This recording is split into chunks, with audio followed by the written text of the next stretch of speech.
How you going, guys? And I'm back with another video. I've only done this YouTube thing at the time of making this video under 6 months, and it's really beautiful to see a community forming. So many of you guys are so supportive and you're asking a lot of really good questions, and this question comes from someone that has asked me questions in the past and I've made videos for. And the question is this one right there. You can see it, and let me read it. They've asked me great questions before, and I think I've made a video, at least one, about a question they asked. But here's another great question. Down to the part where they're asking, what are your thoughts on the Vedic teachings of the dual aspects of Brahman, Purusha and Prakriti, Shiva and Shakti, which are supposed to arise together out of, I don't know that person's name, Balagavaksti, I probably butchered that, called unconscious darkness.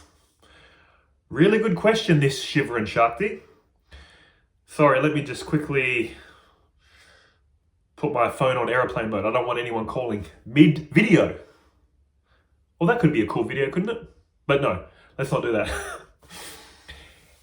So this Purusha and Prakriti, this Shiva and Shakti, these are dualistic teachings. Well, the Shiva and Shakti one, I'll talk about that in a moment, but Purusha and Prakriti, this comes from Samkhya. I always say that wrong. Samkhya philosophy. You'll see it in the subtitles. I always trip over my words when I mention that word. But what is that teaching? This is an ancient teaching that even apparently the Buddha was taught. This is how old it is. What's his teaching? It's dualistic, and they're teaching there is something called Purusha, pure consciousness, and Prakriti, material nature, that are separate but interact. This is a dualistic teaching. Now, it's not as dualistic as something like Descartes taught. The philosopher Descartes talked about a dualism too, mind and matter. But here's the difference with Samkhya. I don't know. It's right there, I've written it. Here's the difference. In this philosophy, they class the material world as Prakriti, but also the subtle world. By that I mean, yes, what we call the material world is material, but they also class the subtle body. Our thoughts and feelings are made from Prakriti too. See, even science doesn't really class our thoughts and feelings as material, do they? They can't even study it. But in this philosophy, yes. Prakriti was material nature as we commonly talk about it, and what we usually call our thoughts and feelings. What a lot of people call consciousness, by the way. But Prakriti is the material nature, Purusha is the pure witness. Again, it's like in Advaita Vedanta, where they say anything you can class as this is not consciousness, is not Purusha. Not this world, not this body, not this thought, not this feeling.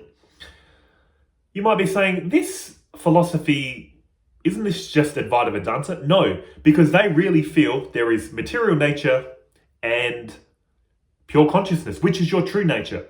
And the whole point of this philosophy is we're entangled in life and we're mixing up these two realities.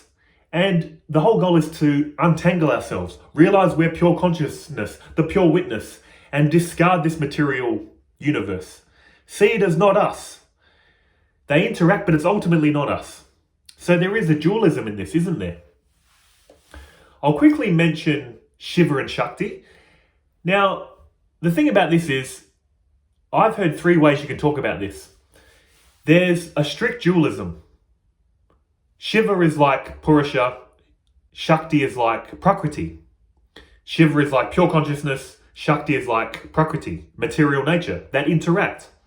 Another way I've heard about this is Shiva is the pure essence and Shakti is the attributes of that pure essence, which might sound a bit confusing. It's like, just say Shiva was water and Shakti was the attributes of water, the ocean, the waves, the whirlpools.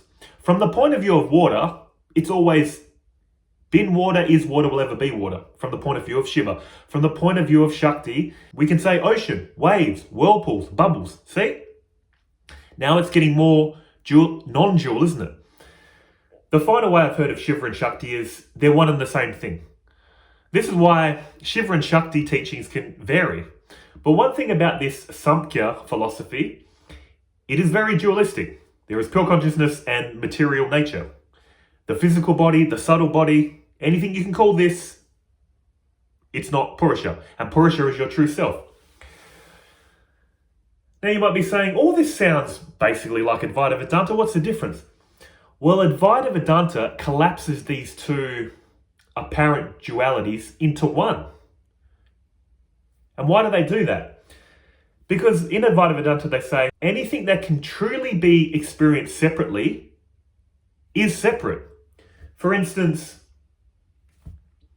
this phone and, wait a moment, these flowers which are up there, which I didn't need to tell you, did I? But anyway, phone, flowers. I can experience the phone, I can experience the flowers, I can experience them together, can't I? This means they're truly separate. But what Advaita Vedanta is saying is, if you take away consciousness, you take away the objects of consciousness. Have you ever had an experience outside of consciousness? I haven't. That's why they're saying consciousness is fundamental. You can't strip away the known objects from the knower. They arise in pairs. They're one and the same fabric. And you might be saying, well, this is a lot like the Shiva and Shakti philosophy. Yeah, we get it. They're one and the same, male and female. It's all one. Yeah, they're separate, but they're one. We get it. But no, Advaita Vedanta is taking this a step further. They're saying the essence of reality is Brahman, and you are Brahman. What's the difference? Brahman is the source that cannot be talked of, even though I'm using a lot of language. And I made a video on consciousness and awareness. And that was a whole other video. But basically, think of Brahman like awareness. Well, they say pure consciousness in Advaita Vedanta. Why is it called pure consciousness? Because it is consciousness that has the potential to know, but it needs something to know. Think of it like electricity. Pure electricity, cool, it's electricity, but it can't manifest anything until you run it through a house and then plug appliances in. Then these appliances can come to life in that sense. So in other words, if Brahman was awareness, Shiva was consciousness, and Shakti was the objects that consciousness know. This is how it all ties in. And to explain this further, when we are conscious, consciousness in fact divides. We think it unites, but it divides. Why is that? Because when we're conscious, we always need to be conscious of something. I'm conscious of the phone. I'm conscious of those flowers. I'm conscious of myself speaking. See, consciousness actually divides, not unites.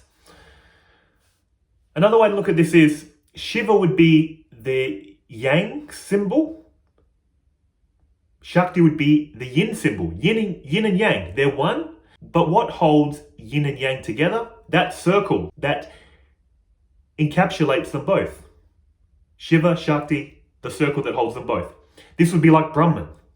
This is why it might sound like nitpicking, but Advaita Vedanta is basically saying there aren't two things that need each other. There is only the one appearing separate.